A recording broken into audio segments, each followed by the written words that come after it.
ഇന്ന് തന്നെ ഡൗൺലോഡ് ചെയ്യൂ. കാണൂ നിങ്ങളുടെ ഫേവറേറ്റ് ഷോസ്. എന്റെ ദേവി, ഇനി ഇങ്ങനെ മുന്നോട്ട് പോകണ്ടെന്ന് അറിയില്ലല്ലോ. എല്ലാ വഴികളും മുന്നിൽ അടയുകയാണല്ലോ.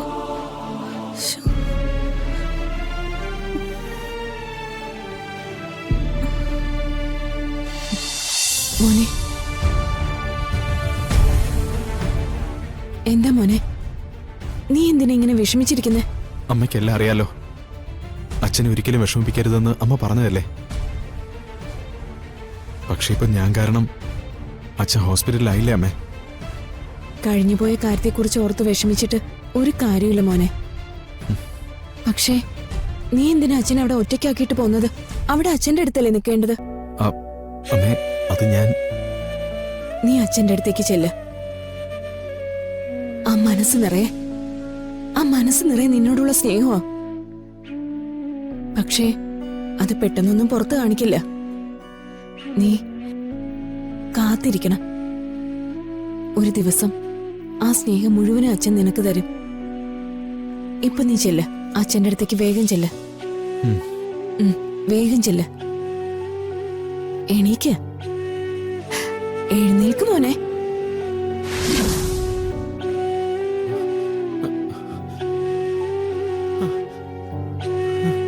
അമ്മേ, അമ്മേ, അമ്മേ, അമ്മേ, അമ്മേ.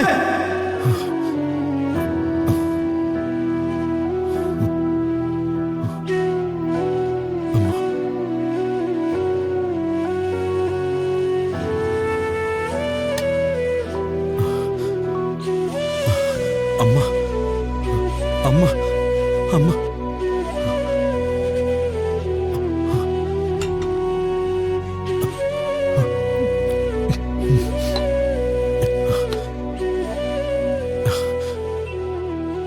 എന്നോട് പറയാനുള്ളതെല്ലാം അമ്മ സ്വപ്നത്തിലൊന്നും പറഞ്ഞതായിരിക്കോ? അതോ ഇതെല്ലാം വെറും തോന്നലാണോ? എന്തായാലും ഒന്നുമേ നോക്കാം.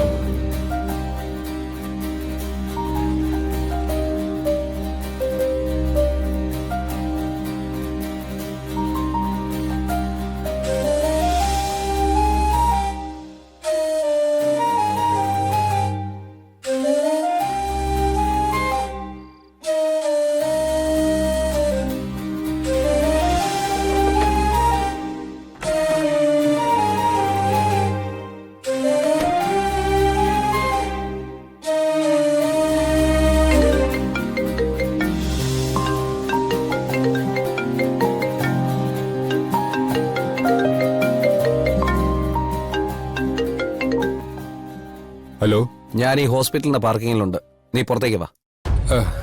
അല്ല, ഞാൻ... നിന്റെ അച്ഛൻ ഐസിയുവിനകത്തല്ലേ, നീ വെറുതെ പുറത്തിരിക്കുകയല്ലേ. നീ ഇങ്ങ് വാ, കുറച്ച് കാര്യങ്ങൾ പറയാനുണ്ട്. ഫോണിൽ പറഞ്ഞാൽ ശരിയാവില്ല. ശരി, ഞാൻ വരാം. ഓക്കെ. ഏത് സമയത്താണോ?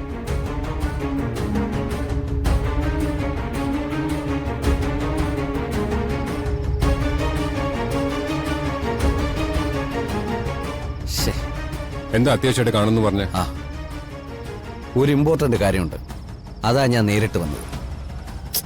എന്താ കാര്യം? നമ്മളിങ്ങനെ മീറ്റ് ചെയ്യുന്നത് റിസ്കാ. ആ ബോധം നിനക്കാ ഉണ്ടാവേണ്ടത്. വിളിക്കുമ്പോൾ ഫോണിൽ അവൈലബിൾ ആയില്ലെങ്കിൽ പല റിസ്ക്കും എടുക്കേണ്ടി വരും. എന്റെ സിറ്റുവേഷൻ ഒന്ന് മനസ്സിലാക്കും. വിദേശത്ത് നിന്നും വില കൂടിയ ഡ്രഗ്സ് എത്തുന്നുണ്ട്. അത് ഇവിടെ പരീക്ഷിക്കേണ്ടതും ഡിസ്ട്രിബ്യൂട്ട് ചെയ്യേണ്ടതും നീയാ. ഞാനോ? അതെ, ഇത് മേനോൻ സാറിന്റെ തീരുമാനമാണ്. നിനക്കെന്തെങ്കിലും എതിർപ്പുണ്ടെങ്കിൽ നീ അദ്ദേഹത്തെ നേരിട്ട് വിളിച്ചറിയിച്ചോ. എനിക്ക് എതിർപ്പൊന്നുമില്ല. ഗുഡ്. പിന്നെ ഒരു പഴയ കേസിന്റെ പിറകെ അണ്ടർ കവർ ടീം ഇറങ്ങിയിട്ടുണ്ട്. അതിന്റെ ലീഡ് അവർക്ക് ഹോസ്പിറ്റലിൽ നിന്നും കിട്ടിയതാണ്. അന്ന് നമുക്കൊപ്പം നിന്ന ഒരുത്തൻ ഇന്ന് പോലീസിന് മൊഴി കൊടുത്തിട്ടുണ്ടെന്നുള്ള അറിവ് കിട്ടിയിട്ടുണ്ട്. ആര്? അതിന്റെ ഡീറ്റെയിൽസ് ഒക്കെ ഉടനെ നിനക്ക് കിട്ടും. ദേ, യാതൊരു തെളിവുമില്ലാതെ അവനെ അങ്ങ് തീർത്തേക്കണം. ഇതെല്ലാം കൂടെ എന്റെ തലയിൽ വെച്ച പിന്നെ എങ്ങനെയാ? ഒരിക്കൽ മേനോൻ സാറിന്റെ അടിമയായാൽ പിന്നെ അദ്ദേഹം പറയുന്നതെല്ലാം അനുസരിച്ചേ പറ്റൂ. അല്ലെങ്കിൽ അറിയാലോ നിനക്ക് മേനോൻ സാറിനെ.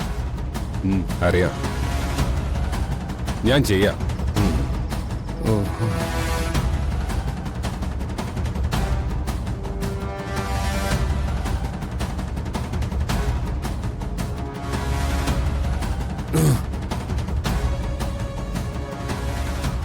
പിന്നെ കാട്ടിൽ പോയി ഓയിൽ എടുക്കുന്ന കാര്യം നിനക്ക് ഓർമ്മയുണ്ടല്ലോ അല്ലേ? ഓ ഓർമ്മയുണ്ട്. ദേ അത് അവിടെ റെഡിയായാൽ ഉടനെ വിവരം അറിയിക്കും. അപ്പൊ പോയി വാങ്ങിക്കൊണ്ട് വരണം. വരാം. ഇപ്പൊ ഒന്ന് പോയി തരാമോ? Don't be over smart. By.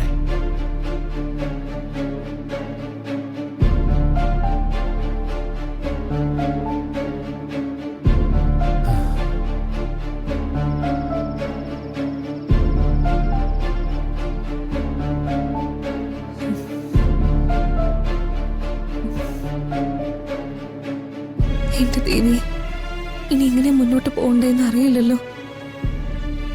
എല്ലാ വഴികളും മുന്നിൽ അടയുകയാണല്ലോ. ശ്ശോ.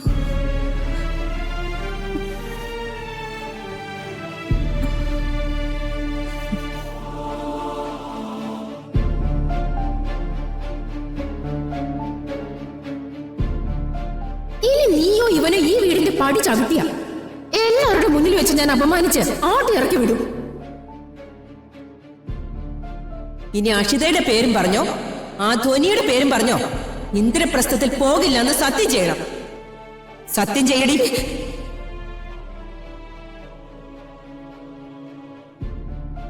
നീ എന്തോ എന്നിൽ നിന്ന് മറക്കുന്നുണ്ടെന്ന് എനിക്കറിയാം.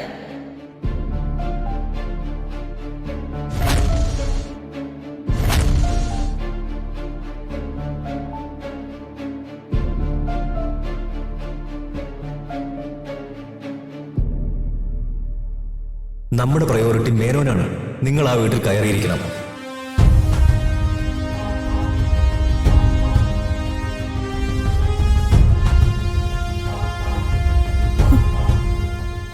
അമ്മേ ദേവി, എനിക്കൊരു വഴി കാണിച്ചു തരണേ.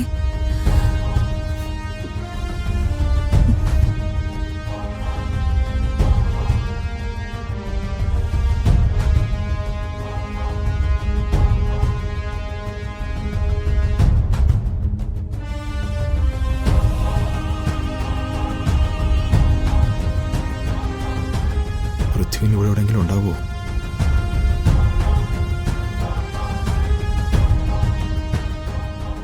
അഥവാ പൃഥ്വി ഞാൻ വന്നത് കണ്ട രാത്രി എന്തിനാ വന്നതെന്നുള്ള ചോദ്യം വരുമല്ലോ.